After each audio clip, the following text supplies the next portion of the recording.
আমরা আমাদের ভাইয়ের হাতে পাল্লা তুলে দিলাম। আপনারা কি এই পাল্লার পক্ষে থাকবেন? রংপুর 1 নম্বর আসন থেকে আমাদের ভাই রায়হান সিরাজি, তাকে আমরা তার হাতে দাড়িপাল্লা ইনসাফের প্রতীক তুলে দিয়েছি।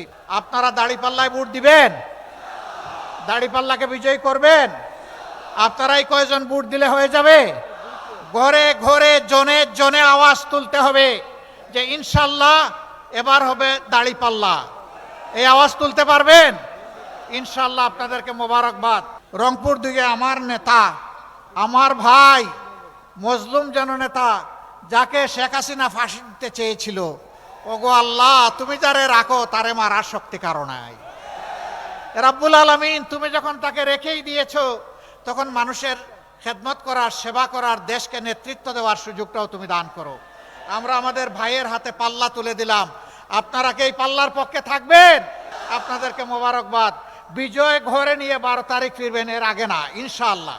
তারপরে রংপুর 3, এই শহর এবং সদর নিয়ে যে আসন, সেই আসনে আমাদের সম্মানিত ভাই, বিশিষ্ট শিক্ষাবিদ, আপনারা সকলেই তাকে চেনেন, জনাব মাহবুবুর রহমান বেলাল, আমরা তার হাতেও পাল্লা তুলে দিলাম। আলহামদুলিল্লাহ, শিবিরের এক সাবেক নেতা, জামাতে ইসলামের মহানগরী আমির, জেলার আমির, আলহামদুলিল্লাহ সদস্য, কেন্দ্রের নেতা, সব কিছুই তিনি আলহামদুলিল্লাহ। আমরা বিশ্বাস করি তিনি রংপুরবাসীর মজবুত কণ্ঠ হিসাবে সংসদে তুফান তুলবেন ইনশাআল্লাহ। এরপরে রংপুর 4, আপনারা জানেন আমরা 10টি দল একত্রিত হয়ে 10 মিলি করি কাজ, তাতেই আছে ভালোবাসা, তাতেই আছে লাভ, এবং দেশবাসীকে আমরা একত্রিত করার জন্য এই অক্ষের ডাক দিয়েছি। সেই 10টি দলের গুরুত্বপূর্ণ একটি দল হচ্ছে জাতীয় নাগরিক পার্টি। এই পার্টির সদস্য সচিব আপনাদের সন্তান, আমরা তার হাতে এবার শাপলাকলি তুলে দিচ্ছি। মার্কা একটাই, যেখানে পাল্লা ওখানে পাল্লা, সবাই পাল্লা, যেখানে শাপলাকলি ওখানে সবাই আমরা শাপলাকলি। তো এই আসনে আমরা সবাই শাপলাকলি ইনশাআল্লাহ। আরো বিজয় নিয়ে আমরা ঘরে ফিরবো ইনশাআল্লাহ।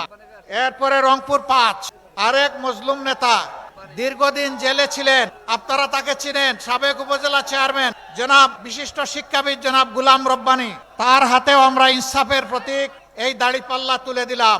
আপনারা দাড়িপাল্লাকে কবুল করলেন? আলহামদুলিল্লাহ।